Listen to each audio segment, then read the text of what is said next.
Ok, ensuite pour ce header, je vais lui ajouter d'autres propriétés supplémentaires telles que le align item. Je vais dire que je veux que le contenu soit centré et je veux encore que tout le contenu ici soit encore centré. Donc avec un justify content de center.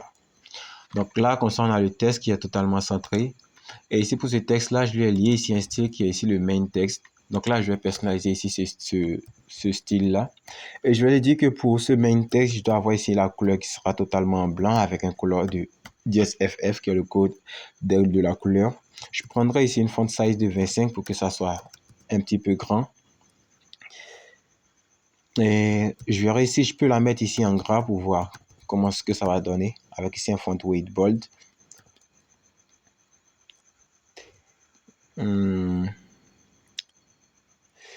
Et là, si je lui donne encore un padding de 20, qu'est-ce que ça va donner? Ça ne changera rien.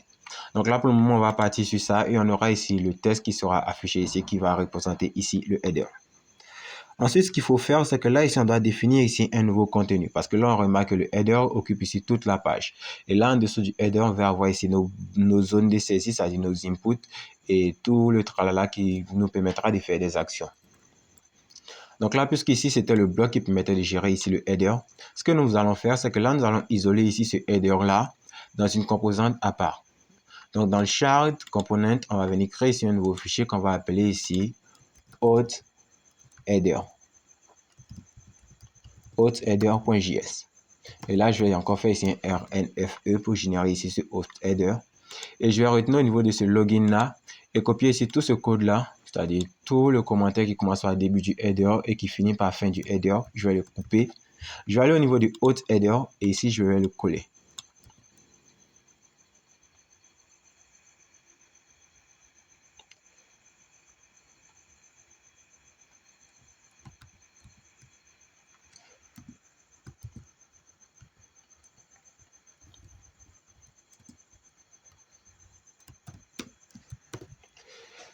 Ensuite, là, je vais retirer les commentaires puisque ce component va permettre de générer ici le header. Donc, j'ai plus besoin de commentaires. Et ce que je vais faire, c'est qu'au niveau de login ici, je vais venir injecter ici ce auth header que je viens de créer. Et ce auth header, vous devez venir ici l'importer de auth header. Et là, vous aurez ici un problème. Il va vous dire que le style n'existe pas.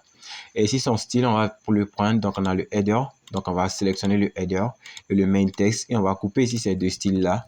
Aller au niveau de ce auth header et créer ici la constante style.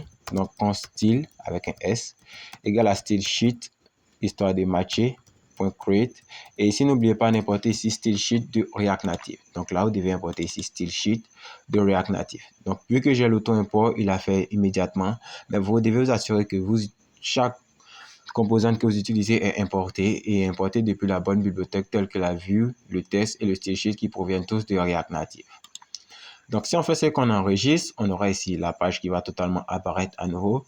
Et ce qu'on va faire, c'est que là, ici, on va venir personnaliser ici le titre. Donc là, on aura ici le titre qui sera là. Et on pourra dire qu'on souhaitera avoir ici un sous-titre pour dire ce qu'on attend de cette page. Et ici, on dira que ça sera connectez-vous. Connectez-vous qui sera ici le sous-titre. Donc là, on mettra ici un style qui sera égal à style. Donc, style égale à style, la constante style avec un S, point subtext. Ensuite, on va venir juste en bas du main text, toujours dans le auth header.js, dans cette composante. On va venir créer ici la propriété subtext. Et là, lui, on va prendre à peu près le même code que le main header, seulement que là, ici, la font size sera ici à 15, la font weight sera pas bold. Et je pense que là, c'est bon. Ensuite, ce qu'on va faire, c'est que là, on va dire que pour ce subtexte-là, le test qu'on attend ici, ça sera ici un test qui sera passé en paramètre. Donc là, on va attendre ici un paramètre qui sera subtexte. Donc, une propriété qui proviendra du parent, on va dire, qui sera ici appelée subtext. Et ici, on va lui dire qu'on obtient ici cette propriété en faisant ici la déstructuration.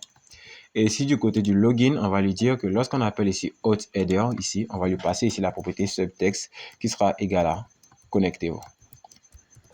Et là, si on fait ça, on aura ici notre test connectez-vous qui va totalement réapparaître.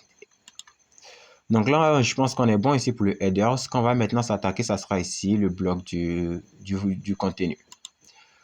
Donc là, je vais mettre encore un autre commentaire et ça sera ici bloc du contenu. Et ici, je vais mettre un commentaire de fin du bloc du contenu. Et j'oublie pas de les mettre entre ces deux trucs pour ne pas que ça cause ici des erreurs.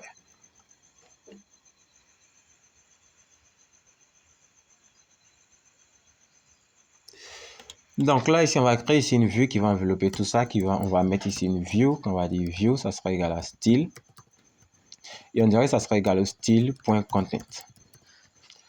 Donc là, on va venir créer ici cette propriété content ici. Et pour cette propriété content, on va ici lui donner ici un flex de 1, de 2 plutôt, pour qu'il puisse prendre ici 2 fois plus d'espace ici que le header. Vous avez remarqué qu'ici, on a mis ici une flex de 1 pour toute la page. Et ici, pour le header, on a mis ici un flex de 1. Et pour le content, on met ici un flex de 2. Si vous ne comprenez pas ici ce principe, c'est plutôt simple.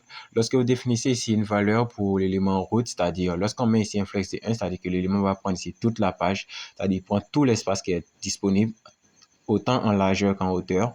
Et ici, pour le header, on avait mis ici un flex de 1, ce qui voulait dire que lui aussi, il devait prendre ici toute la hauteur.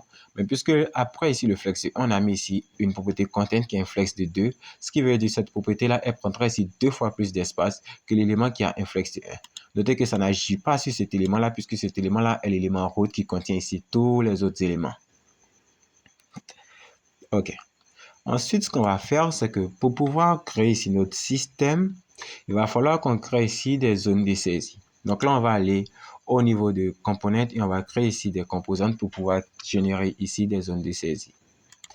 Donc là, on va créer un nouveau dossier dans le dossier chart component. On va créer ici un nouveau sous-dossier qu'on va appeler UI pour les user interface.